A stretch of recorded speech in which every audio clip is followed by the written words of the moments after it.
Hey, you. You're finally awake. Hello everyone and welcome back to the channel, you lovely people. Today we're diving into the darker corner of the handheld gaming history, specifically the Game Boy Advance. Yes, it's time to do the bottom of the barrel series of the worst GBA games ever made. For all its great titles, the GBA also had its share of stinkers. From awkward ports to buggy messes, we're going to be looking at 7 of the worst games to ever hit the system. As I always say, this is not the definitive list, these are just 7 examples that I think need to be talked about. If you think there are ones that I've missed and need to be mentioned, please put them in the comments below, and if we've got enough, we can make a part 2, a part 3 in the future. If you want to hear more of me, Retro Wars is a weekly podcast where each week me and friends talk about the video games we used to play back when we were kids, and you can find that wherever you get your podcasts from. And if you want to get involved financially, you can do it at patreon.com/RetroWars, where for $1 each month, you can get involved in the show and get your own additional show called DLC. Right, let's get into it, shall we? 7 of the worst games for the GBA. Sonic the Hedgehog. Now, this version of Sonic the Hedgehog, released in 2006, is infamous among fans for all the wrong reasons. You might think a GBA port of the classic Genesis title would be a no-brainer, but instead this version serves as a masterclass in how not to remaster a beloved game. This was meant to celebrate Sonic's 50th anniversary, instead it just became a cautionary tale. And I'll make this very clear, I love Sonic. I've made a lot of Sonic videos on this channel, I'm a huge fan of the blue blur, but this was not it.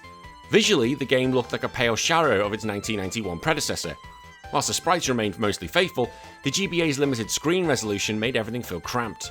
Worse still, the frame rate frequently dipped below playable levels, and the game's animation looked stilted, and the vibrant environments of the Genesis original lost their luster in this blurry adaptation, especially in the water levels, that bloody labyrinth. The story remains unchanged, and Sonic speeds through the levels to stop Dr. Robotnik, but it's hard to appreciate when the gameplay itself is so broken. What should have been a nostalgic sprint turned into a laggy, stuttering crawl. Even the iconic Green Hill Zone felt like a frustrating endurance test with delayed controls and erratic speed that stripped Sonic of its core identity. Like, gameplay-wise, it's barely unplayable. The controls are unresponsive, often needing a moment to register jumps or dashes. Sonic's momentum here just feels off, which leads to missed platforms and unfair deaths. And that's really because everything's just so bloody squashed together.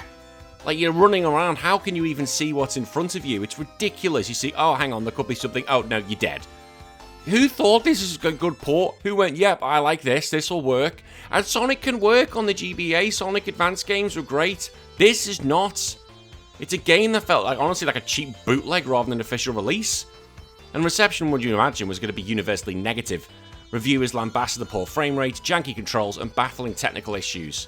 Many question how Sega let this product ship, and I'm with that as well. Especially as this is the 15th anniversary, how the hell did you even let this go?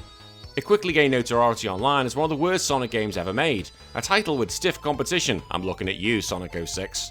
Its legacy, though, is quite good in the sense of we've never seen this port ever again.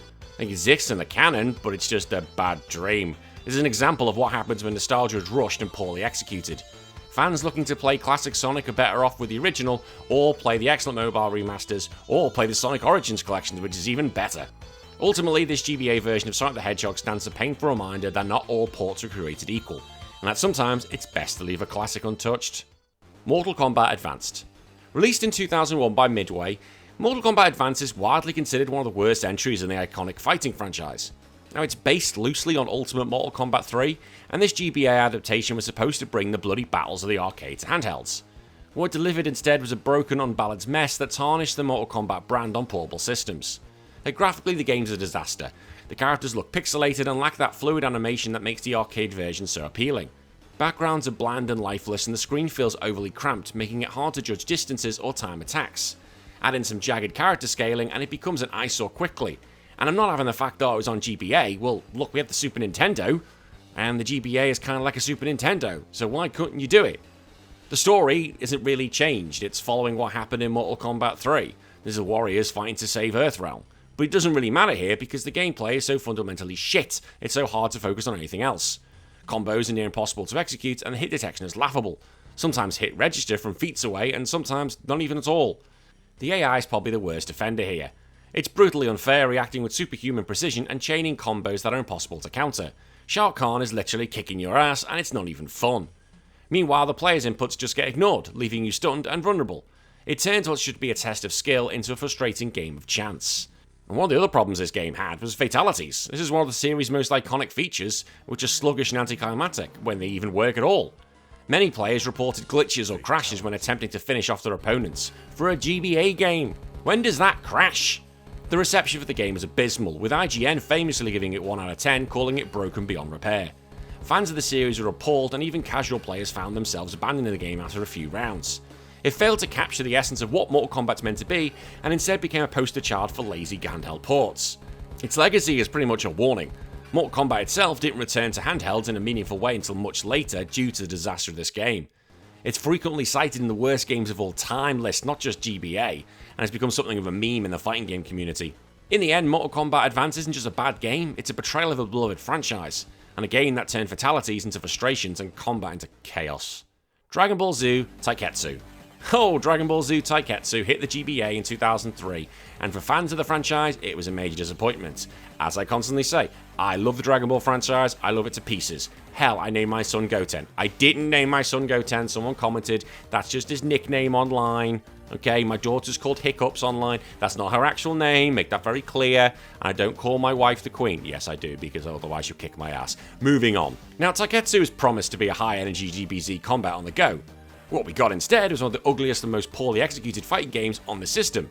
Like, visually, Taiketsu is a mess. Characters look nothing like their anime counterparts, instead appearing as awkward digitalized sprites that resemble low-res action figures more than actual fighters. They do! Look at them! They look like action figures. They don't look like, oh yeah, you can tell that's Piccolo, but he looks like he's malnourished. Like, he's like, I've got no food, someone feed me, I need something to eat. That's what he looks like. It's shocking. The animations are stiff and jerky, which makes battles feel like watching cardboard cutouts being mashed together. That's actually a better representation. Backgrounds are sparse with very little detail or personality, so yeah, get that Dragon Ball Z love while you can. You really feel like you're playing the game. There's no story, really. There's no narrative thread tying these fights together, just random matchups and vague references to the DBZ universe with your cardboard cutout people. It is a missed opportunity though, especially considering how rich the source material is. Fans hoping to relive Goku's battles or follow the Cell Saga were left with a hollow shell of a game, although I will give props to the game putting Broly in there. Fair play. Gameplay is where Taiketsu really falls apart. The combat is chunky and slow, with unresponsive controls and frustrating hit detection. The moves kind of lack the weight or impact in special attacks, which is usually a DBZ highlight, and they're just very awkward to pull off. There is a key system for energy attacks, but yeah, don't bother because it's so crap it's hardly worth using. Critics and fans alike trash the game. Reviewers highlighted the atrocious visuals, broken mechanics, and lack of depth. It holds a dismal score on Metacritic and is widely cited as one of the worst fighting games of its era. Even die-hard Dragon Ball Z fans tend to pretend this doesn't exist. Despite the backlash, Taiketsu unfortunately didn't mark the end of the Dragon Ball games in the handheld, but it did lower the bar considerably. Although there is Legacy of Goku, which will be not appearing on this list, but probably in a part 2. Shut up, it's a bad game, I hate Legacy of Goku, leave me alone, I've finished it twice. Dragon Ball Z Taiketsu is remembered today as a cautionary tale more than a nostalgic gem, and few players revisit outside of curiosity or iconic streaming sessions. Now, it could have been a solid DBZ experience on the portable systems, but with rushed development, amateurish presentation, and broken gameplay, it ended up being more than just a tainted power-up. E.T. the ExtraTerrestrial. Ho ho ho! Released in 2001, does anyone ever remember the infamous Atari one? The E.T. game, which is considered one of the worst games ever made?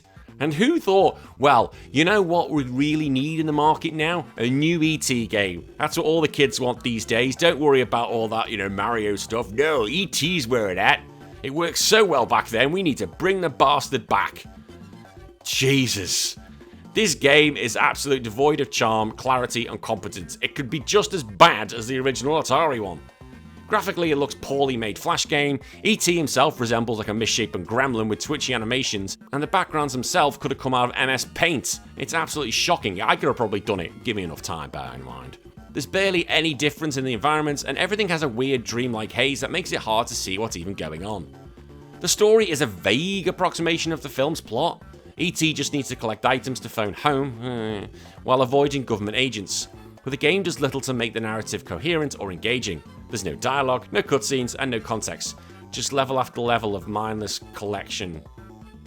It's like Pikmin without being Pikmin. Shut up, I knew what I was on about. You have to collect things in Pikmin, leave me alone. There was some thought to that at some point. Gameplay is an exercise in patience. The controls are floaty and inconsistent, with ET's jump arc feel particularly broken. Collision detection is wildly inaccurate, causing frequent deaths and unclear obstacles. Worst of all, the level's objectives are rarely explained, leaving players just wander aimlessly and just collect things. The reception was predictably poor. Critics slammed the game for its dull gameplay, ugly visuals, and confusing objectives. Parents who bought it for their kids were often left explaining why E.T., a character of wonder and empathy, now starred in one of the worst handheld games ever made. No, in reality, what it should have been was, who the hell is E.T., Mum? Why have you bought me a game about E.T.? When was that? Your childhood, not my childhood. I'm not saying E.T. is not a bad film, I'm just saying it's not of the kids' timeline for films. It's like saying, let's watch Gremlins, kids. They don't know what that is. I do. Most of you do. But those kids, new kids, wouldn't have a clue. So what are you doing, Mum? Don't buy E.T., buy me like Castlevania or something like that. That's fun. Circle of the Moon, that was great fun. E.T. on the GBA didn't just disappoint, it actively alienated players. It had none of the heart of the movie, none of the excitement of a game, and none of the effort that licensed products should carry. It's one of the clearest examples of a cash grab title designed solely to ride on the coattails of a famous name and parent stupidity. This game legacy is simple, another nail in the coffin for E.T.'s gaming reputation. After this, developers thankfully stopped trying to make E.T. into a platforming hero. Thank the Lord. Shrek, Swamp Kart Speedway. Now you'd think combining Shrek and Mario Kart style racing would be a recipe for fun. But Shrek Swamp Kart Speedway, released in 2002, proves otherwise, failing at nearly every turn, literally and figuratively. Graphically, it's a strange beast. The game uses pre-rendered 3D isometric style, which looks pretty impressive with screenshots, but then plays terribly when you actually see it in motion. The screen is constantly shifting and jittering, making it difficult to judge where your kart is or what direction you're even supposed to be driving in. There's no story here, you just choose a character from the Shrek universe. Shrek, Donkey, Lord Farquaad is the only one you should pick, and so on, and race through poorly themed tracks. That's it. There's no campaign, no cutscene, no explanation for why these characters suddenly want to race each other in carts made of logs and onions, although saying that, do we have one in Mario Kart? No, they just race each other. Like, why is Mario having a race with Bowser? Someone's going to come at me and say there's a plot. I've never known there was a plot to Mario Kart, apart from them just racing around like idiots. Again, hit me in the comments if I'm completely wrong about that one. The gameplay is borderline unplayable. The controls are overly sensitive and laggy, with carts spinning out or flipping it around the slightest input. The tracks are filled with unfair obstacles and terrible hit detection, and there's no mini-map, so you don't even know where you're going. To make things worse, the game's sense of speed is completely off. You feel like you're crawling even when you're using boosts, and it's hard to tell when you're gaining momentum or falling behind. The power-ups do exist, but they're barely distinguishable and rarely effective. The sound for the game was absolutely crap because it was all muffled like and none of the voice actors were in, which could have been an easy one to get, but they went, nope, no, can't put that in, that's going to cost us more money. Critics quickly panned the game, calling it one of the worst kart races on any platform. The controls, camera, and overall design were all the major points of criticism. Even kids, the target audience, had a hard time getting enjoyment out of the game. Swamp Kart Speedway is a prime example of a licensed game made with little care or polish. It was clearly rushed to market to cash in on Shrek's popularity, and is a legacy of a botched kart racer that's remembered for all the wrong reasons. See, this is what I'd be expecting to get off my mum. Shrek, not E.T. I'm still not convinced my mum knew what it was a good game or not, but at least she tried with Shrek. Not E.T. See, I know what I'm on about. I do. Oddworld, Munchers Odyssey. The original Oddworld Munchers Odyssey debuted on the Xbox as a 3D platformer with puzzle elements and a distinct dark fantasy game. The GBA version, released in 2003, attempts to reimagine that experience as a 2D side-scroller, but the result is a shallow, confusing and buggy mess. Visually, the game tries to mimic the unique look of the Oddworld universe, but the GBA hardware simply can't keep up. The character sprites are small and lack detail, and while the environments are flat, repetitive and muddy, the animations are stiff and the enemies often look like blobs of pixels. Now, the plot loosely follows the Xbox version, where Munch and Abe must work together to save the fellow creatures and stop the Gluckons. Is it the Gluckons? Gluckons? I can't remember how they're pronounced. But the storytelling is poorly executed. Cutscenes are static and sparse, and newcomers to the series will be completely lost about what's going on, because you should play Abe's Odyssey first. The game doesn't do anything to introduce the characters or explain the world's lore, which is stupid because no one will know what's going on unless you played Abe's Odyssey before. Gameplay is an awkward blend of platforming and puzzle solving. You alternate between Abe and Munch, each with their differing abilities, but switching just feels clunky. The level design is uninspired and often confusing, with cryptic objectives and a few visual cues to guide you. The controls are just a nightmare, with jumping being delayed, attacks feeling inconsistent and movement is floaty. Add in weird bugs like characters clipping through walls or falling through platforms, and you've got a game that's more frustrating than fun. And also, the lack of voice work here robs the game of its personality, especially since character interactions are a major part of the console's version's charm. The game was poorly received even by fans of the franchise. Critics cited the unpolished mechanics, poor visuals, and broken level designs as major issues. It was a clear step down from the innovative console entries and did nothing to expand Oddworld audience on handhelds. In hindsight, Munchers Odyssey on GBA is a failed experiment, a port that tried to do too much with too little. It stripped away everything that made the series special and delivered a bland, broken platformer instead. And finally, Gauntlet: Dark Legacy, a game that somehow managed to take a fast-paced multiplayer dungeon crawler and turned it into a boring, sluggish grind. Originally a chaotic arcade experience, this GBA version released in 2004 is anything but legendary. Visually, the game looks outdated even for its time. The sprites are small and hard to distinguish, especially during combat. The top-down perspective doesn't offer much detail, and the environments tend to blend together into a mess of browns and greys. It's hard to tell where enemies are, even where you're going. There's technically a story involving an evil sorcerer and magic shards, but who gives a crap about what's going on? Because I didn't pay attention. The game barely explains anything, and dialogue is reduced to brief cryptic text boxes. Any sense of adventure is lost in repetitive level design or lack of world building. The gameplay is perhaps the most disappointing part. Combat is slow and unresponsive, lackifying the satisfying chaos of the arcade or console versions. Attacks just feel weak and it doesn't really have that weight when you want to kill something, and the movement is sluggish. There's little strategy here, just killing enemies, and grinding just becomes a necessity just to make progress, which I don't like those sort of things. And multiplayer, the staple of the series, is also gutted here. The GBA's limitations meant you need a link cable and multiple copies of the game, something few players really had. Do you expect 4 people to have copies of this game? Even then, the performance is choppy and uncoordinated. Most people ended up playing solo, which only highlighted how dull the experience really was. Critics were quick to call out its repetitive gameplay, lack of polish, and weak visuals. And fans of the franchise were especially disappointed by how stripped down this version felt. It had none of that charm and the intensity of the original, and instead played like a slow crawl through cardboard dungeons.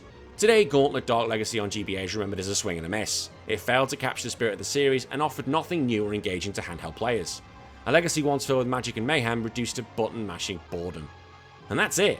7 of the worst games ever to grace the Game Boy Advance. Whether they are rushed or broken or just plain boring, they stand as reminders that not every game can be a classic.